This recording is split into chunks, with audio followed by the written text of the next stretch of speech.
आइए जानते हैं आज के कुछ अंतर्राष्ट्रीय खबरों को। पहले एक नजर आज की हेडलाइंस पर।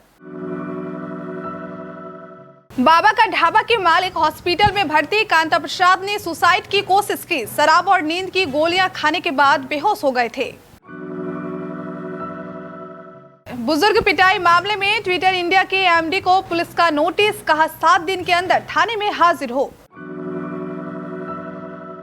बंगाल के मुकुल रॉय की विधायिका छीनने में जुटी भाजपा, शुवेंदु अधिकारी ने विधानसभा स्पीकर को दी अर्जी। स्टेज पर दूल्हे के आते ही दुल्हन बेहोश होकर गिरी, बहनोई के आरोप से बेरंग लौटी बारात। कोरोना, दुनिया के 29 देशों में मिला कोविड का नया वेरिएंट, लिबंडा विश्व स्वास्थ्य संगठन ने किया दावा। भारत में कोरोना की रफ्तार हुई धीमी, 24 घंटे में मिले 62,480 केस और 1587 की मौत, रिकवरी रेट सुकून देने वाला। इस्तीफे का ऐलान कर असम के एमएलए बोले, जब तक राहुल गांधी है तब तक कांग्रेस आगे नहीं बढ़ सकती।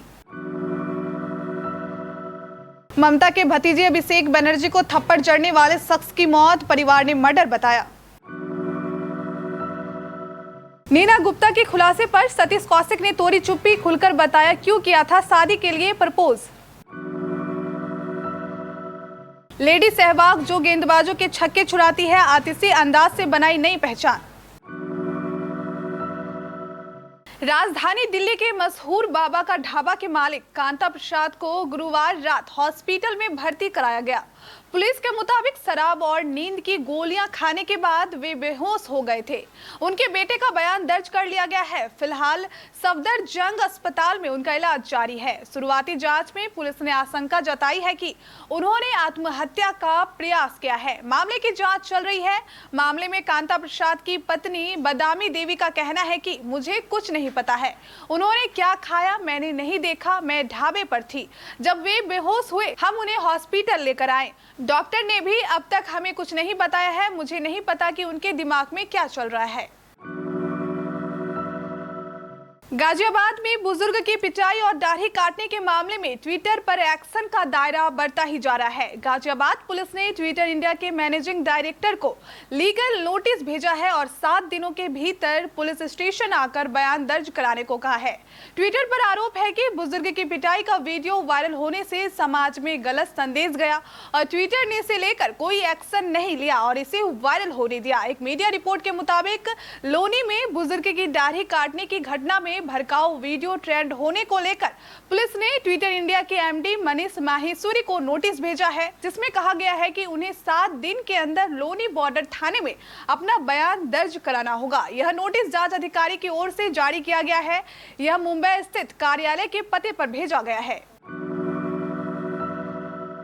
पश्चिम बंगाल चुनाव और उसके नतीजों के बाद मुकुल रॉय ने तृणमूल कांग्रेस में वापसी का फैसला लिया, तो अब भारतीय जनता पार्टी उसकी विधायिका छीनने की कोशिश में जुट गई है।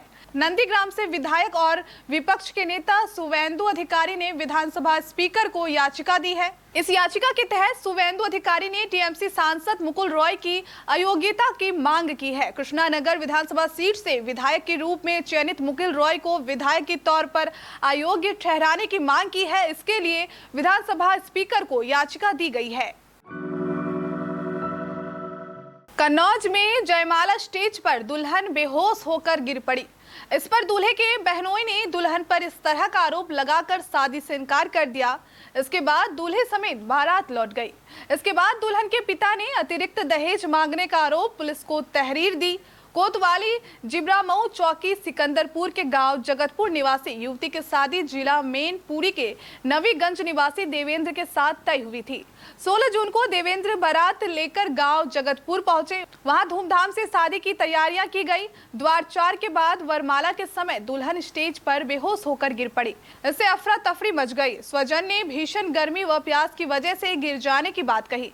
इस बीच जिला फिरोजाबाद के सिरजागंज निवासी दूल्हे की बहनोई लालू ने हंगामा कर दिया।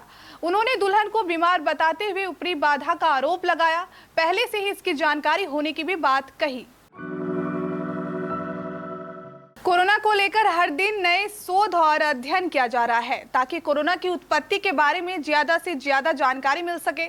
हालांकि कोरोना को लेकर विश्व स्वास्थ्य संगठन ने नया खुलासा किया है। WHO ने कहा कि दुनिया के 29 देशों में कोरोना का नया वेरिएंट मिला है, जिसका नाम लैम्बडा है। विश्व स्वास्थ्य संगठन ने बताया कि विशेष तौर पर कोविड का नया वेरिएंट दक्षिण अमेरिका में मिला है, यहाँ इसकी उत्पत्ति मानी जा रही है। साप्ताहिक अपडेट के तौर पर विश्व स्वास्थ्य संगठन ने कहा कि कोरोना का ये नया वेरिएंट पेरू में पाया गया। लैम्बडा को दक्षिण अमेरिका में उन्नत प्रसार के कारण वैश्विक रुचि के रूप में वर्गीकृत किया गया है। भारत में कोरोना वायरस के मामलों में बीते कुछ समय से कमी देखने को मिल रही है। देश में शुक्रवार को बीते 24 घंटे में कोरोना वायरस के कुल 62,480 नए केस मिले। वहीं इसी दौरान इससे 1587 लोगों की मौत भी हुई है। आज मिले कोरोना केस कल की तुलना में करीब 5000 कम है।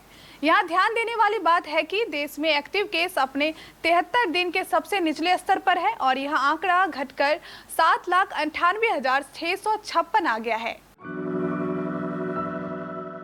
असम से 4 बार से विधायक रूपज्योति कुर्मी ने इस्तीफा देकर कांग्रेस को बड़ा झटका दिया है। रूपज्योति कुर्मी के भारतीय जनता पार्टी में शामिल होने की अटकलें लगाई जा रही है। बता दें कि कुछ दिनों पहले ही पूर्व केंद्रीय मंत्री जितिन प्रसाद ने कांग्रेस का हाथ छोड़ दिया और नवीन जिंदल के भी पार्टी छोड़ने की खबरें सुर्खियों में छाई हुई है। कांग्रेस पार्टी छोड़ने की वजह बताते हुए रूपज्योति कुर्मी ने कहा, मैं कांग्रेस छोड़ रहा हूँ। दिल्ली और गुवाहाटी में हाई कमान के नेता बुजुर्ग नेताओं को ही प्राथमिकता देते हैं। हमने उनसे कहा था कि कांग्रेस के पास इस बार सत्ता में आने का अच्छा मौका है। हमें AIUDF के साथ गठबंधन नहीं करना चाहिए क्योंकि यह एक गलती होगी। अब देख लीजिए, परिणाम सबके सामने है। पश्चिम बंगाल में 2015 में एक कार्यक्रम के दौरान मुख्यमंत्री ममता बनर्जी के भतीजे अभिषेक बनर्जी को जिस शख्स ने थप्पड़ जड़े थे उसकी मौत हो गई है। अभिषेक बनर्जी को कभी थप्पड़ जड़ने वाले भाजपा से जुड़े देवाशीष आचार्य की गुरुवार को रहस्यमय ढंग से मौत हुई है। बताया जा रहा है कि कुछ अज्ञात लोगों ने उन्हें अस्पताल पहुंचाया और कुछ देर बाद उन्हें मृत घोषित कर दिया गया। परिवार ने इसे हत्या करार दिया है। गुरुवार तड़के देवाशीष आचार्य को गंभीर रूप से घायल हालत में मिदनापुर के तमलुक जिला अस्पताल ले जाया गया। बॉलीवुड एक्ट्रेस नीना गुप्ता इन दिनों अपनी बुक सच कहूं तो को लेकर खबरों में है। नीना ने इस किताब में अपनी जिंदगी के उन पहलुओं और किस्सों को सबके सामने रखा है जिनके बारे में कोई नहीं जानता था। अपनी जिंदगी के स्ट्रगल से लेकर पिता की दूसरी तक नीना ने अपनी किताब में कई खुलासे किए हैं। अपनी ऑटोबायोग्राफी में नीना ने बताया कि जब वो प्रेग्नेंट थी तब फिल्म डायरेक्टर और अभिनेता सतीश कौशिक ने उन्हें शादी का ऑफर दिया था। सतीश नीना से शादी करना चाहते थे और उनकी होने वाली संतान को अपना नाम देना चाहते थे। हालांकि अभिनेत्री ने उनके प्रपोजल को रिजेक्ट कर दिया था।